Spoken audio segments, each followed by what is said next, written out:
What's going on, guys? My name's Tom, and this video is going to highlight 343's involvement with the Halo franchise. Basically, I want to show people how 343 has affected the Halo franchise since Halo Reach. Like many of you, I've played Halo for a long time, well over half my life, and I consider myself incredibly lucky to be a part of this great community, especially during the relevancy of Halo 2 and 3. I often find myself reminiscing about those days, and the one question that always seems to resurface is, where did Halo go wrong? 343 Industries was founded in 2007 by Bonnie Ross after Bungie split from Microsoft. They were given complete control over the Halo franchise, including servers and data, on March 31st, 2012. Despite Bungie and Microsoft severing ties in 2007, Halo Reach was made by Bungie. Reach was announced at E3 2009 and officially launched on September 14th, 2010. Halo Reach became the first Halo title since 2001 to introduce armor abilities and classes into the Halo franchise. Reach was also the very first game to remove the fan-favorite 1-50 ranking system along with the battle rifle since 2004. For many players, these changes marked a turning point in the Halo franchise. Essentially, there was a line in the sand, either adapt or move on. Some players went back to Halo 3, while others just gave up completely.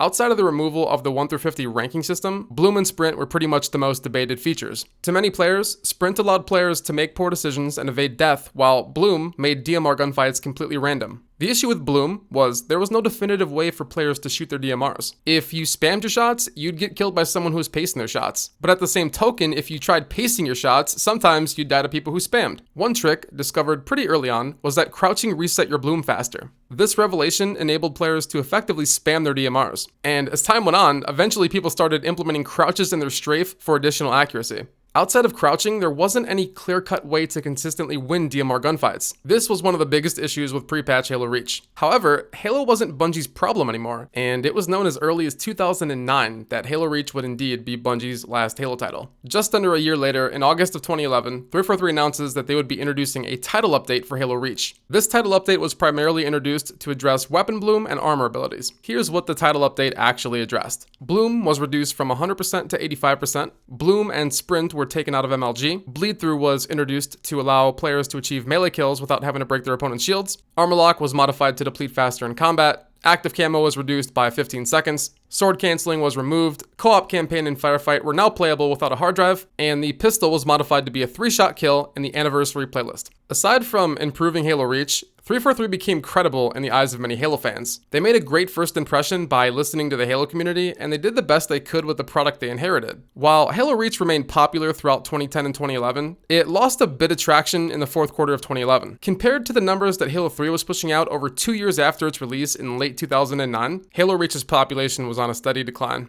Halo 4 was announced at E3 2011. Microsoft announced that Halo 4 would be released in the fourth quarter of 2012. Leading up to its release, information regarding Halo 4's development began to surface. On March 5th, 2012, Frank O'Connor, 343's franchise development director, in an interview on Eurogamer.net, said, quote-unquote, "Halo's not Call of Duty. We're not trying to do the same thing. It's as simple as that. We're trying to do something else." On March 7th, 2012, Frank O'Connor addresses fan questions on the Halo Bulletin. The first question addressed was regarding perks. Frank O'Connor goes on to say that these are quote-unquote new features. He also goes on to say that, quote-unquote, they're not exactly like any specific existing template or scheme. In an interview with LevelUp.com, Frank O'Connor doubles down by saying, "Yeah, I mean, it's true. You know, I think we only just crept up above Modern Warfare 2. And the Xbox Live Chairs, those guys did a great job, and they made a beautiful game that people love. If you try and copy what other people are doing and you do it badly, then it's worse than if you'd never tried at all. So we're trying to do something original, and we're trying to do something that's very much our own, but very much a part of the Halo universe, and that's how we're going to approach it." However, as players now know, tactical packages functioned just like Call of Duty's perk system. Both passively affected gameplay. On a similar note, 343 introduced the Halo franchise to Ordnance Drops, which to many fans felt like their rendition of Call of Duty's kill streaks. To add insult to injury, 343 also went as far as adding a new button layout called Fish Stick. Fish Stick allowed players to zoom in with their left trigger and melee by pressing down the right thumbstick. For a company that claims they weren't chasing Call of Duty, to fans, these similarities didn't appear to be very coincidental. On the topic of armor abilities returning, Frank O'Connor described Halo 4's new abilities to be a quote-unquote logical evolution based on lessons they've learned. Given the fact that 343 had nerfed armor abilities in Halo Reach with their title update in 2011, fans naturally assumed this was great news. Not only did armor abilities make the return to the Halo franchise, but Sprint became a static ability. Another fan asked if Halo 4 would feature a balance of social and ranked playlists. Frank O'Connor stated that there would be quote-unquote options for traditional Halo fans to enjoy. He also goes on to say, "This will be especially evident at launch." While this was a pretty vague answer, fans naturally assumed that this was an implication that Halo 4 would feature a ranked playlist at launch. The following month, in a post on NeoGAF.com, Frank O'Connor writes, "We will not be talking about ranking or progression in detail for a while. We are not using TrueSkill in the same way Reach did." 3 months after this post at RTX 2012, Frank O'Connor had this to say about the current status of Halo 4's matchmaking playlists. So, I mean, the simple answer to this question, I'll let Kynan elaborate, is that we actually haven't finished the matchmaking playlists for the game. We're working on that now, obviously, as we sort of tune and finalize the rest of the systems. We're definitely going to concentrate on a fairly traditional but streamlined playlist selection when the game launches. On November 2nd, 4 days before launch, IGN released an article claiming that Halo 4's competitive ranking system would be implemented in early 2013 due to a lack of testing. Halo 4's CSR, or competitive ranking system, arrived 5 months after launch on April 8th, 2013. However, players' ranks weren't viewable in-game. Instead, if players wanted to view their in-game ranks, they had to head over to 343's flagship website, HaloWaypoint.com, a far cry from tradition. One fan inquired about a Halo 4 beta, to which Frank O'Connor replied, quote-unquote, "We are testing Halo 4 code, gameplay, and systems at a significant scale to get excellent data." However, in an interview with LevelUp.com, Frank O'Connor revealed that there were just 200 plus people working for 343 Industries at that particular time. So we have people from all over the world. We have people from Japan, we have people from Europe, we have people from Mexico, we have people from North America, and people who moved their families and moved their homes, moved their lives. And the reason that they did that wasn't just in pursuit of a job, it was in pursuit of this universe that they loved. Out of the 200 plus people we have in the studio, they all have one thing in common, which is a passion for Halo and the Halo universe. Frank O'Connor then said, quote-unquote, "Splitting resources to manage and build a beta is not on our schedule." Given that Halo 3 and Halo Reach both featured betas, it made very little sense to fans that Halo 4 wouldn't follow suit, especially given the fact that Halo 4 had been in development since 2009, and there were delayed features due to a lack of testing. On March 15th, 2012, BS Angel, 343's community manager at the time of this post, spoke about the battle rifle returning to Halo. She goes on to say that Halo 4's battle rifle is quote-unquote felt and heard. She also throws a little bit of shade at Bungie by claiming that it doesn't include Bloom. She adds to the hype by assuring fans that the Halo 4 BR will be hit scan, and claimed that 343 doesn't want to quote-unquote deviate too far from its last iteration. These comments had fans going crazy. Not only were fans going to be able to 4-shot people again, but the Halo 4 BR was hit scan. The obvious comparison here is Halo 2, and fans made that association early and often. That is, until Halo 4 actually launched and fans realized that the BR was a 5-shot kill. After launch, Halo 4's BR became an afterthought in matchmaking. During the months leading up to Halo 4's release, player optimism was high. There were red flags along the way, sure, but given 343's work in 2011, 343 hadn't given fans a reason not to trust them. Halo 4 was released on November 6th, 2012. Like any product with the word Halo attached to it, the game sold well. What really separated Halo 4 from its predecessors was its ability to retain a healthy population. On launch, Halo 4's population clocked in at around 400,000 players. To put that number in perspective, on September 18th, 4 days after the launch of Halo Reach, there were 764,000 players online. On December 6th, 2012, just 1 month after Halo 4's release, Halo 4's population was just above 100,000. Within 6 months of Halo 4's release, the population had failed to reach 50,000 players. So where did Halo 4 go wrong? To many fans, Halo 4 expanded on what was disliked about the new direction Halo Reach had taken the franchise. Not only did Halo 4 reintroduce many of the same armor abilities from Halo Reach, Halo 4 introduced new armor abilities like Promethean Vision, which allowed players to see through walls. Beyond armor abilities, Sprint became a static feature, you couldn't be descoped or drop flags, Flinch was now a feature, and there were no ranked playlists. Many fans agreed that Halo 4 and Call of Duty shared way too many similarities. While 343 constantly felt the need to reiterate that they had no intention of copying Call of Duty, let's take a look at some of the quote-unquote new features. Like perks, tactical packages passively affected gameplay. One tactical package, Firepower, allowed players to carry 2 primary weapons. There is an identical perk in Call of Duty called Overkill. Kill cams or instant replay and join in progress were also introduced in Halo 4. I shouldn't have to say this, but these features have been staples in COD for years. Ordnance Drops were Halo's version of kill streaks. To earn an Ordnance Drop, players had to fill up a circular meter above their kill feed. Dying had no effect on progress, and players filled up this meter through earning medals. Once the meter's full, players are given 3 options. Once a player selects what they want, their Ordnance Drop or care package is placed wherever their reticle is. The fish stick button layout was introduced in Halo 4, which enabled players to aim down their sights with the left trigger and melee by pressing the right thumbstick. This button layout is pretty much the exact same as the default button layout in COD. In Halo 4, players could quote-unquote back out of matchmaking. Basically, once a player locked into a lobby, if they disliked the map, game type, or if they didn't want to play against certain people, they could just simply back out without penalty. Many players felt the Halo 4 sandbox was incredibly noob-friendly. Halo 4's rendition of the beam rifle had a ridiculous amount of aim assist, which allowed players to pretty much no-scope from long ranges. Promethean weapons, such as the bolt shot, were borderline effortless to use. In previous Halo games, everybody spawned with the same weapons and/or abilities and fought for map control. But in Halo 4, players could choose weapons and perks that fit their playstyle and never had to venture out of their comfort zone. Ordnance Drops made matchmaking a game of luck, and given that Halo 4 had no type of in-game ranking system, there was not much incentivizing players. Halo the Master Chief Collection was announced at E3 2014. Halo the Master Chief Collection, or MCC, was marketed as a compilation of every major Halo title on one disc. Each game, Halo 1, 2, 3, and 4, will be remastered in 1080p. The games will all run at 60 frames per second, and matchmaking will be 100% on dedicated servers. The Master Chief Collection has over 100 multiplayer maps. That is every map ever released on Halo 1 through 4, all running on their original engines, all running at 1080p, 60 frames per second, on dedicated servers. Halo 2 was getting the quote-unquote full anniversary treatment as MCC was being released on the 10th anniversary of Halo 2. 343 Industries also announced that MCC, the entire game, would be receiving Halo 2's original matchmaking system, quote-unquote, exactly as it shipped 10 years ago.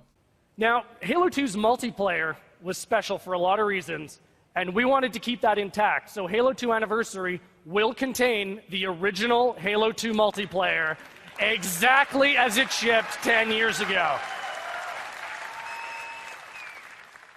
This announcement was huge. Fans who hadn't touched Halo in years soon found themselves purchasing Xbox Ones and various accessories in preparation for the launch of MCC. Fan excitement was off the charts. Players felt as if 343 was finally listening, and 343 definitely took ownership of these new claims. Leading up to the release of MCC, there were several red flags. 343 announced via Halo Waypoint that there would only be one ranked playlist at launch, Halo 2 Anniversary. This was upsetting for many fans, as many people were expecting to be able to play their favorite Halo titles in a competitive environment. Another red flag was that the ESL MCC Invitational. Games were ending randomly on LAN. This was a streamed event and took place on November 8th and 9th, just days before the launch of MCC.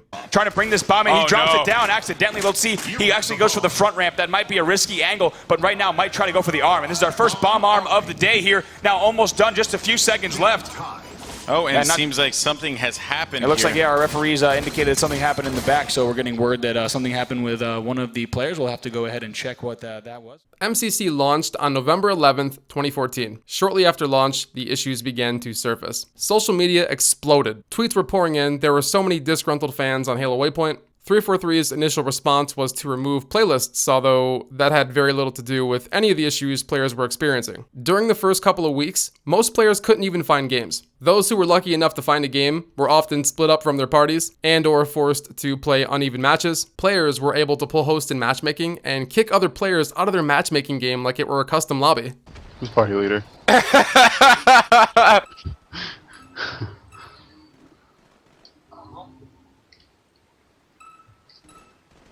My teammate already quit, really? Are you party leader? You're party leader? God fucking damn it. God fucking damn it. Pre-made parties would disband and required build resets. The game audio was incorrect. Halo 3's game audio was compressed and the directional sound was backwards. Halo 2's game audio distorted when multiple weapons were firing in confined spaces. Ranks were console side. Players quickly learned that they can unplug their Ethernet cables and rank up by lagging themselves out. Ranks simply did not function. Level 30s could match level 1s. Campaign was broken, missions would freeze, and you would lose all your progress. Basically, the game was fucked. In less than 7 days, MCC had already received 2 major updates. Neither update did much. Even 343 acknowledged that the issues these updates addressed could still happen in rare cases. Nearly 2 weeks after launch, Bonnie Ross, the head of 343, issued a quote-unquote heartfelt apology. She said 343 encountered unexpected issues that were not apparent during their test environment. And she goes on to express how fixing MCC was her quote-unquote #1 priority. 1 month into MCC, and the game had 6 major updates. To thank players for beta testing a game that they paid for, Bonnie Ross informed fans that anybody who played MCC from the launch of MCC to December 19th, 2014 would receive 1 month of Xbox Live Gold, a couple MCC in-game items, and Halo 3 ODST. By this time, many players had already given up on MCC. For those who didn't, Halo 3 ODST wasn't even released until May 29th of 2015, 6 months after the release of MCC. In February of 2015, on NeoGAF.com, Frank O'Connor wrote, quote-unquote, fan-deddy/peer-to-peer research is wildly off. You will fall back to peer-to-peer in certain circumstances, but the vast majority of times, people are seeing this is actually a UI bug, and they're in fact on deddies. This is fixed in the next update. However, over 3 years later, players could still pull host in MCC matchmaking, and if they quit the game on host, the game would just simply end. So the next thing I want to talk about and prove is that host migration is not a actual feature. So host migration is pretty self-explanatory, but if you're unaware, host migration is the migration or changing of a host during the game. Now, back in 2014, there was a lot of skeptics in the Halo community and saying that, no, it's all dedicated servers, and Frank O'Connor denied the fuck out of this. And I thought about downloading software and showing you guys in a video back then that you can, in fact, pull IPs, and there was such thing as hosts. But at the time, there was just so many people who were backing 343 that I just said, well, fuck it. I mean, I know that I'm right, but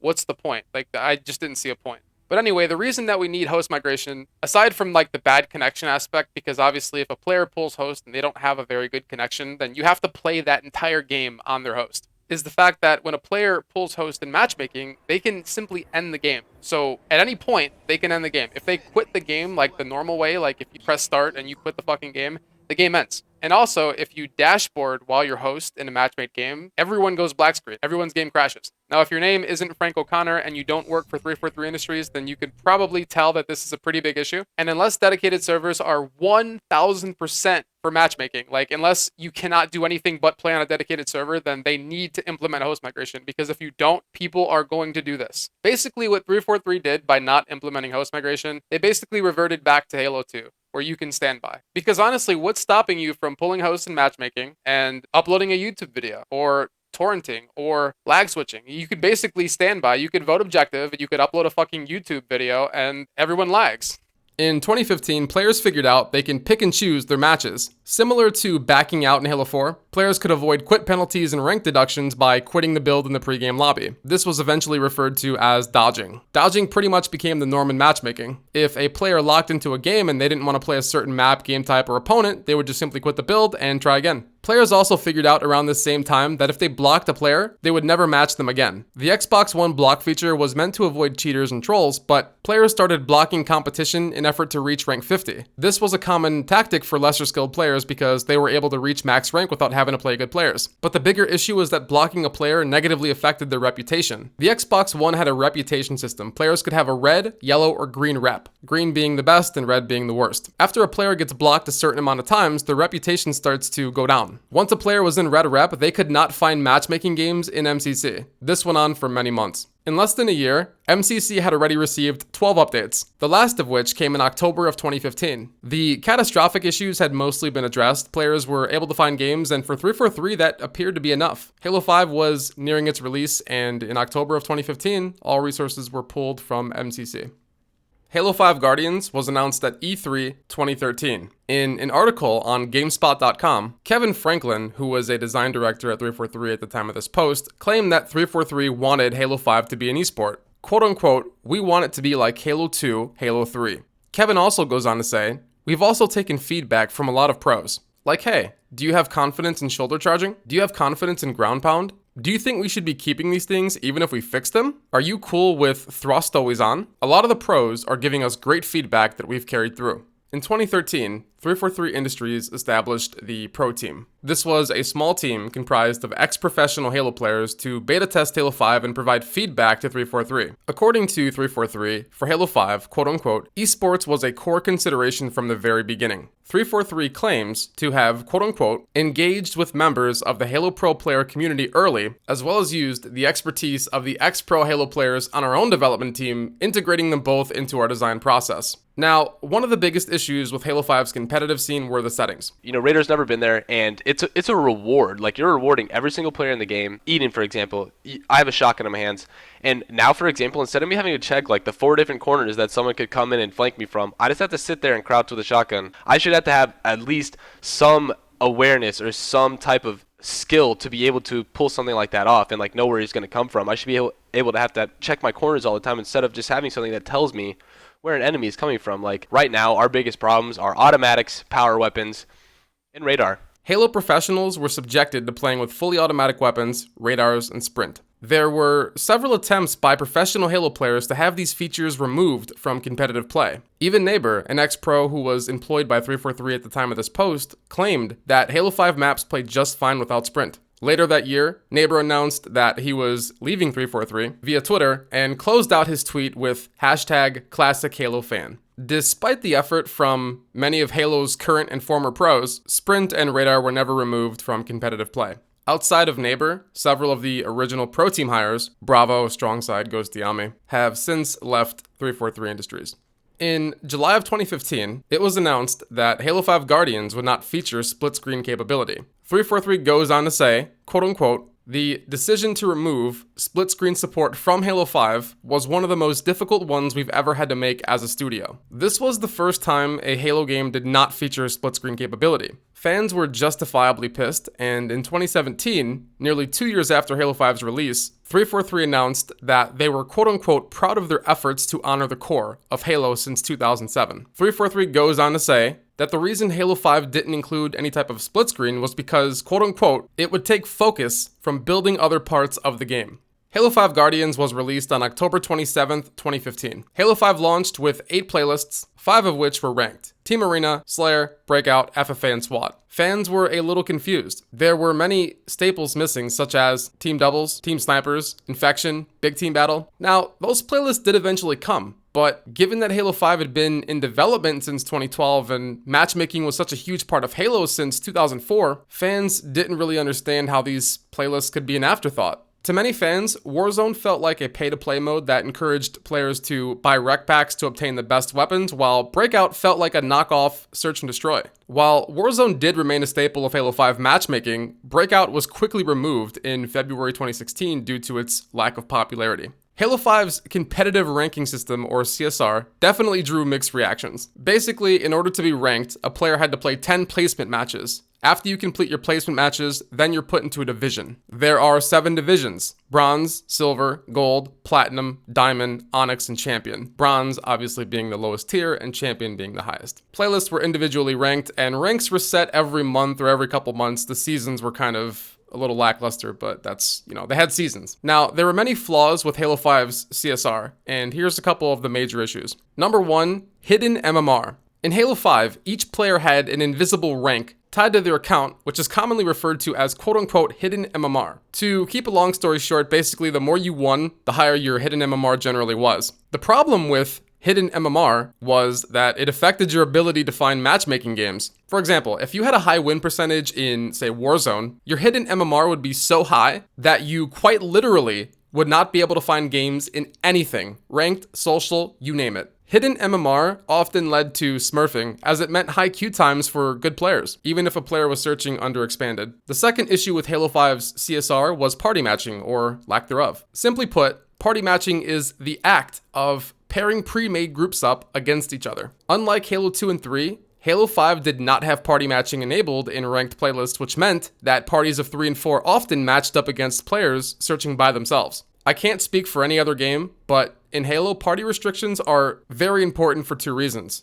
communication and coordination. Playing with a mic in matchmaking isn't mandated, and even if you took the initiative to communicate for your teammates, that doesn't necessarily guarantee they're going to heed your advice or even listen to your callouts. Party matching is a crucial feature. Even professional Halo teams struggled against pre-made parties in Halo 3 that weren't even pro, back when party restrictions were enabled. The closest 343 got to implementing party restrictions in Halo 5 was implementing a 6-man party limit in Warzone. Not only was that a terrible idea in a 12v12 playlist, but Hidden MMR punished players with the best win percentages by pairing them up with less than adequate teammates against legitimate competition. This was commonly referred to as quote-unquote getting manked. Theater mode in Halo 5 was and still is a pretty big issue. POVs change randomly, and the films are server-side, which leads to inaccurate reticle placement during playback. Despite 343 hosting several HCS tournaments for Halo 5, the game featured no LAN capability until November of 2017. When LAN was finally implemented, it led to quite a few map replays on LAN due to its general instability. While 343 appeared to have moved away from perks and classes, the implementation of abilities such as Ground Pound and Spartan Charge didn't seem to sit well with many Halo fans. In fact, HCS actually removed these abilities from matchmaking in May of 2018, and many fans petitioned to have these abilities removed from the game completely. Safe to say, innovation hasn't been a strength of 343 Industries. In October of 2017, 343 notified fans that they would once again be working on MCC. Frank O'Connor explained how upset he was over the launch of MCC. He assured fans that he quote-unquote took it to heart. Throughout the years, many blamed 343 of releasing MCC, having known it wasn't a finished product. In hindsight, tweets like these from Frank O'Connor, only 5 days before MCC's release, really put things into perspective. In January of 2018, 343 released a blog post updating fans on what they hoped to accomplish. Fans learned that a separate team called the quote-unquote legacy team would be the ones responsible for correcting the long-term issues with MCC.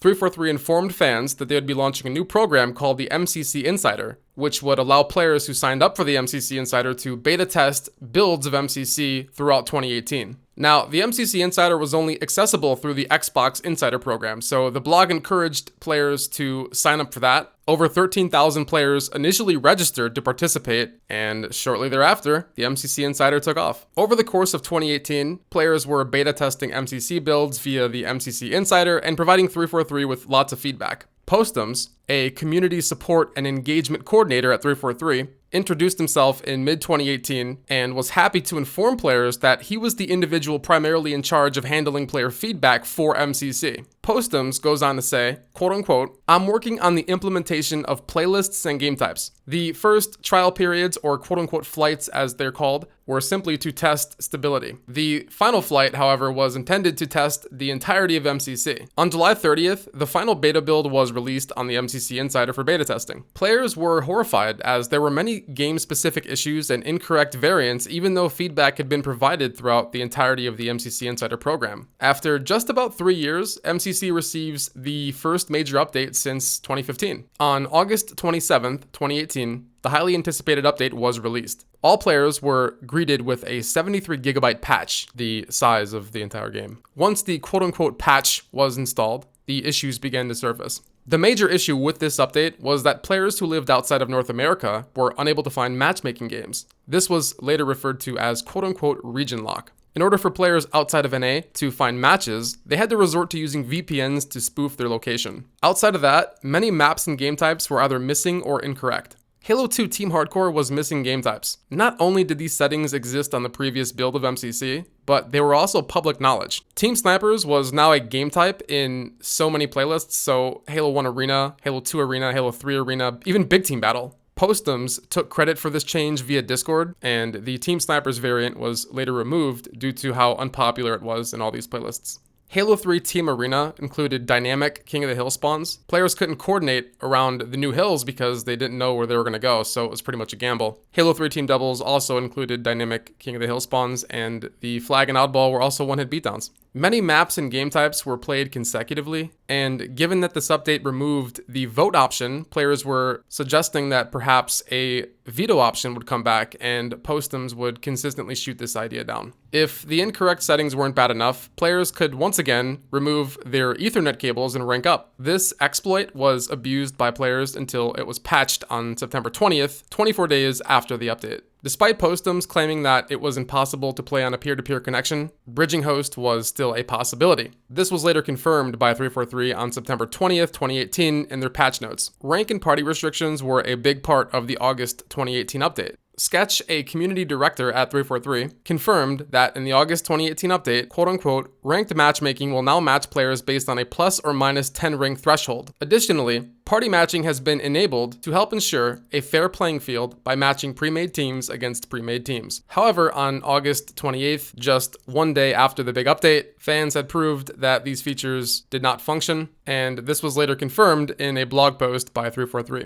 MCC was added to the Xbox Game Pass on September 1st, 2018. For those who don't know, the Xbox Game Pass is a subscription-based service that allows you to play a wide variety of games for a subscription that's paid monthly. Some players believed that the MCC August 2018 update was pushed out prematurely to meet this deadline. Region lock was addressed on September 6, 2018. 343 made the claim that they were, quote-unquote, deploying a configuration change to increase the latency tolerances for match-made games. This post also made it known that the West US data centers were not being used, which severely impacted the network quality for many players. In November of 2018, Ogre2, the winningest Halo professional player of all time, posted a Halo 1 clip highlighting MCC's general instability since the update. Postums replied to this tweet with, and I quote, well, I can see that you aren't playing on LAN. It's called lag, bro. The West US data centers did eventually make a return to MCC on November 19th, 2018, over 2 months after 343 announced it was removed.